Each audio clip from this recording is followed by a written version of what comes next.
Welcome to Genius Shorthand Academy. अब मैं आपको जो डिक्टेशन देने जा रहा हूँ वो अप्रोक्सीमेटली वही है जो Delhi district court senior personal assistant के स्किल टेस्ट में आई थी। Get ready, 5 seconds to go,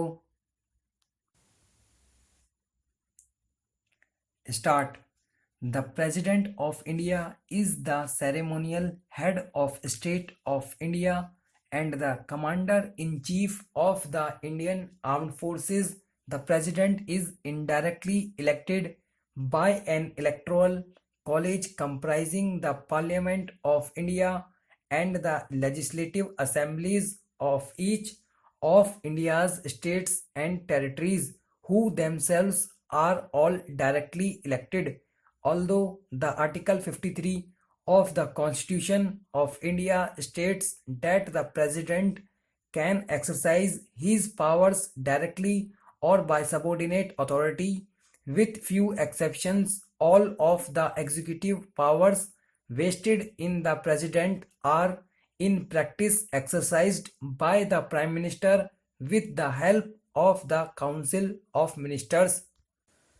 The President is bound by the Constitution to act on the advice of the Prime Minister and Cabinet as long as the advice is not violating the Constitution. Under the draft Constitution, the President occupies the same position as the King under the English Constitution. He is the head of the state but not of the executive. He represents the nation but does not rule the nation. He is the symbol of the nation. His place in the administration is that of a ceremonial device on a seal by which the nation's decisions are made known. The primary duty of the President is to preserve, protect, and defend the Constitution and the law of India is made part of his oath. The President is the common head of all independent constitutional entities. All his actions, recommendations, and supervisory powers over the executive and legislative entities of India shall be used in accordance to uphold the Constitution. There is no bar on the actions of the President to contest in the court of law.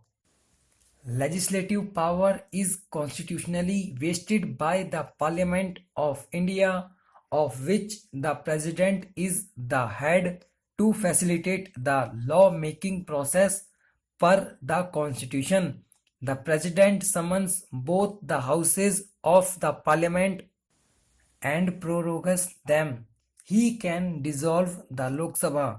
The President inaugurates Parliament by addressing it after the general elections and also at the beginning of the first session every year per Article 87. The presidential address on these occasions is generally meant to outline the new policies of the government. All bills passed by the Parliament can become laws only after receiving the assent of the President per Article 111. After a bill is presented to him, the President shall declare that he assents to the bill or that he withholds his assent from it.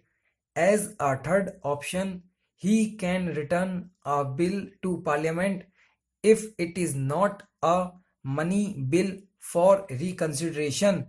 President may be of the view that a particular bill passed under the legislative powers of Parliament is violating the Constitution.